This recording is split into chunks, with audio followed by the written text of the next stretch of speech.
Millions at risk, the world on edge. The quiet waters of the Baltic hide a deadly secret. August 19, 2025. At precisely 3 a.m., the calm surface of the Baltic Sea shimmered under moonlight. Beneath, in the cold blackness, steel leviathans stalked one another. Russia had mobilized its navy for the second time that month to conduct anti-submarine drills. At the same time, U.S. President Donald Trump had ordered 2 U.S. nuclear submarines to reposition closer to Russia, signaling Washington's resolve. The stage was set for the most dangerous game of hide-and-seek since the Cold War. What happened when the Russian Navy hunted American submarines? Could they have triggered a clash? You're about to find out.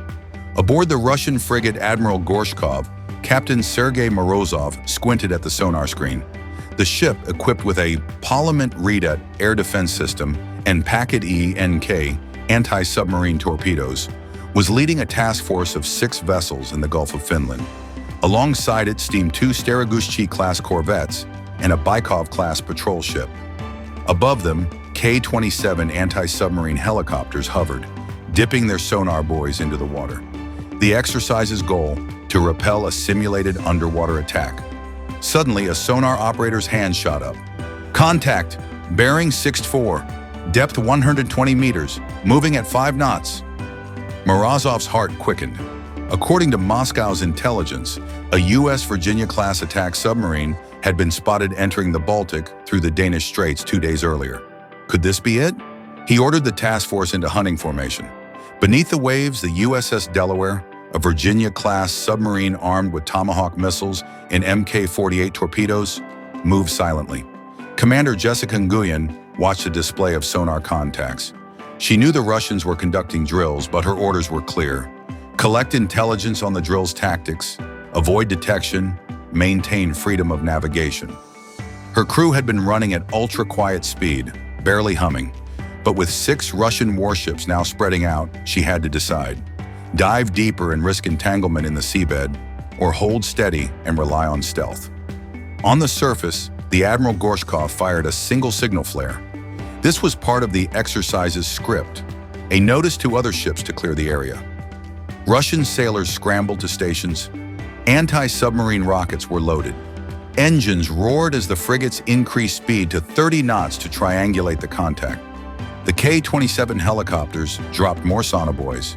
Their dipping sonars pinged every 15 seconds, sending pulses that echoed off anything metallic below. As pings rang through the deep, the USS Delaware's passive sonar picked them up clearly. Commander Nguyen whispered, "Rig for silent running." Fans slowed. Pumps shut off. The submarine became as quiet as a drifting whale. She then launched a Mk-3 mobile decoy, a torpedo-shaped device designed to mimic the acoustic signature of a submarine. The decoy glided away at 7 knots, emitting sounds that resembled a reactor and propeller. Russian sonars immediately locked onto it. On the Admiral Gorshkov, sonar operators cheered. Strong contact acquired. Captain Morozov ordered his ship to prepare to fire RPK-8 anti-submarine rockets, rockets that could deliver depth charges far ahead of the ship. He radioed the helicopter. "Mark the contact with a sonobuoy. Ready your torpedoes." The Ka-27 pilot acknowledged. Visual on sonobuoy splash. Commencing attack run. The Admiral Gorshkov's rocket launcher angled toward the contact. Whoosh! 2 rockets leapt off the rails, arcing toward the marked position. At 3:18:46 a.m., 120 meters above the decoy, the charges detonated. Water erupted in columns. Pressure waves raced outward, compressing the decoy's shell. It imploded, sending a shower of bubbles to the surface. On the Delaware, the crew felt the shock wave as a distant thump. Nguyen exhaled. "That was for our decoy," she whispered. "They think they've nailed us. Let's slip away." She ordered the sub to descend to 150 meters and turn south, using the noise from the explosions to mask their own movement. Above, Russian sailors shouted in triumph. "Target destroyed!" The fleet commander radioed Moscow. "Exercise proceeding successfully. Enemy submarine neutralized." A cheer went up in the Kremlin's operations room. News tickers prepared drafts. Russian Navy expels U.S. submarine from Baltic waters.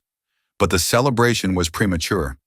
As the Russian ships congratulated themselves, a sonar operator aboard the Staragushchi-class corvette Suberzitelny frowned. Captain, new contact, bearing 190, depth 150 meters, speed increasing.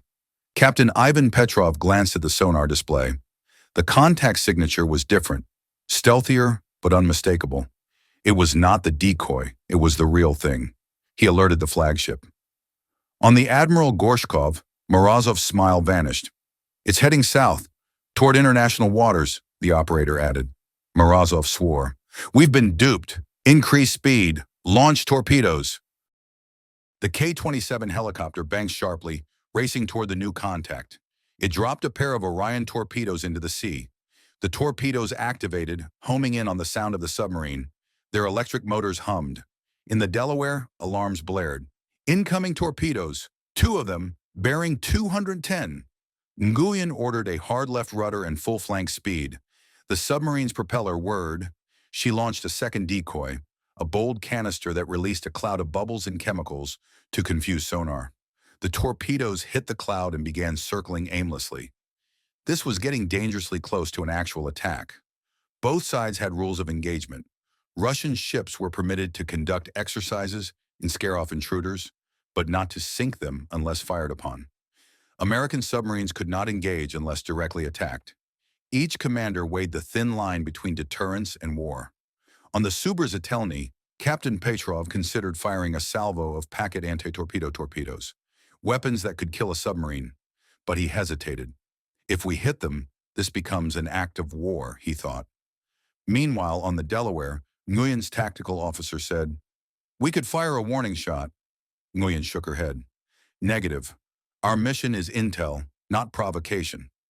Just as tension peaked, a civilian vessel blundered into the area. A Finnish trawler named Northern Star, unaware of the exercise, crossed the path of the Russian frigate. Morozov ordered, "All stop," to avoid collision. The ship slowed abruptly. The helicopter, distracted, broke off its torpedo run to avoid hitting the fishing boat. In that moment of confusion, the Delaware slipped into deeper water, now over 200 meters where sonar was less effective. At the same time, a US P-8 Poseidon maritime patrol aircraft flying over the Baltic broadcast on an emergency frequency. This is a US military aircraft. All vessels exercise caution. We are conducting routine operations in international waters. The message was deliberately ambiguous, a subtle reminder that the US considered the area international and would not back down. Russian commanders gritted their teeth. Within minutes, news agencies began reporting, Russian Navy claims to have expelled US submarine from Baltic after sonar contact. Russian state media boasted that their Navy had hunted down and chased away the intruder. Western outlets, citing Pentagon sources, reported the opposite. US Navy denies being expelled, says it completed routine freedom of navigation patrol and departed on its own schedule. Social media erupted. Memes depicted cat and mouse games with submarines. Commenters argued over whose version of events was true. In Brussels, NATO officials monitored the situation closely. "This could spiral if mishandled," one diplomat remarked. "We must ensure both sides de-escalate." In Washington, the National Security Council convened. They debated whether to release submarine tracking data, proving the US sub was never in Russian territorial waters. In Moscow, the Defense Ministry weighed releasing sonar tapes. Each side played a careful information war. Angered by the submarine's escape, Russia expanded the drill. They declared a temporary exclusion zone around the Kaliningrad enclave, warning all foreign vessels to stay out. They also scrambled two Il-38 maritime patrol aircraft armed with depth charges to join the hunt. Orders were issued to the Baltic Fleet's Kilo-class submarines to patrol the area aggressively, but the United States responded in kind. Another Ohio-class ballistic missile submarine surfaced briefly near Norway, sending a clear signal. The U.S. strategic deterrent was present. Pentagon spokespeople reiterated that their submarines were operating lawfully in support of freedom of navigation, and that the Russian claim of expulsion was false and misleading. While militaries postured, ordinary sailors and fishermen were caught in the middle. Finnish and Swedish maritime authorities issued alerts, urging civilian ships to reroute. The possibility of an accidental collision between a warship and a ferry or trawler grew. Environmentalists worried that depth charges and sonar pings could harm the Baltic's fragile marine life, including its endangered porpoises. On board the Delaware, the crew remained tense. They had evaded detection, but their mission wasn't over. Nguyen decided to collect one last piece of intelligence, the exact pattern of Russian sonar sweeps. She raised a towed array and recorded the pings. Her sonar technician whispered, "Got it." Then she turned the submarine west and began to head out of the Baltic at 20 knots. As the Delaware exited the Gulf of Finland, a Russian Su-24 bomber flew low over the water and dropped a series of sonar buoys directly in its path. It was a final attempt to compel the submarine to reveal itself. Nguyen smiled grimly. "They're persistent." She ordered the sub to pass under the buoys at 200 meters. The sub's hull groaned under the pressure, but it held. The Su-24 made a second pass, then turned back toward Kaliningrad. At the same moment, a Russian Admiral Grigorovich-class frigate practicing missile drills accidentally fired a live-caliber missile into the exclusion zone. The missile flew 30 kilometers and splashed into the sea, harmlessly but causing panic on the Russian ships. Morozov angrily radioed the other captain. "Cease fire! You'll start a war!" The captain apologized. It was a stark reminder of how quickly mistakes could lead to catastrophe. By 4:30 a.m., the USS Delaware had exited the Baltic Sea through the Skagerrak Strait, leaving Russian waters behind. Commander Nguyen sent a secure message to the Sixth Fleet. "Mission complete. Gathered sonar patterns. Avoided detection. No offensive actions taken." She allowed herself a rare smile. Her crew cheered quietly. They had danced at the edge of escalation and survived. On the Russian side, Captain Morozov logged the exercise as a success, claiming that their forces had located and driven off an intruding submarine.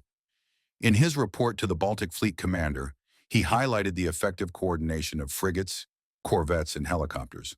Privately, he admitted to his XO, "We must refine our sonar training. That decoy fooled us badly." He also noted the dangerous proximity of a civilian vessel. "Next time, we need a wider exclusion zone." When dawn broke, headlines around the globe blared, "Russian Navy hunts U.S. sub.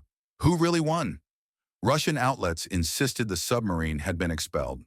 U.S. officials countered that their sub never entered Russian territorial waters. NATO allies expressed concern over Russia's aggressive behavior and praised the professionalism of U.S. naval crews. In the Baltic states, citizens fretted that their waters had become a front line in a new Cold War. Could this cat and mouse game have triggered a shooting war? Experts debated on television. Some argued that the strict rules of engagement and the professionalism of both navies prevented escalation. Others warned that one misstep, such as a torpedo locking onto the wrong target, could have lit a fuse. A retired admiral remarked, "In the Cold War, we danced this dance many times. The difference now is social media. Every sonar ping is a headline." Both militaries went back to their analysis rooms. Russian naval planners decided to invest in newer sonar systems and anti-torpedo defenses. They also considered upgrading their Ka-27 helicopters with more advanced dipping sonar. The U.S. Navy reviewed decoy deployment techniques and recommended training for submarine crews on handling multiple simultaneous threats. At the same time, environmental NGOs petitioned for limits on sonar use in the Baltic, citing harm to marine life. Fishermen demanded compensation for lost fishing grounds. Diplomats in Helsinki and Stockholm called for de-escalation zones to prevent future incidents. As the sun rose higher, both Captain Morozov and Commander Nguyen sat alone for a moment. Morozov gazed at the calm sea. He had felt the adrenaline of the hunt, the pride of his crew, and the weight of potential disaster. Nguyen, deep inside her submarine now cruising under the North Sea, thought of her family back home who would never know how close she had come to a global incident. She also thought of the Russian sailors, young men and women like her crew, doing their duty under orders. Do you think this undersea duel was worth the risk? Should navies conduct such close encounters? Would you have acted differently if you were in command? Let us know in the comments below. Support us by liking and subscribing if you want more deep dive stories into today's most dangerous hotspots. Your engagement helps us bring you narratives that major news outlets might miss. Stay tuned, because the next story will reveal what happens when two nuclear bombers buzz each other over Alaska, and how close we came to a collision that could have changed history.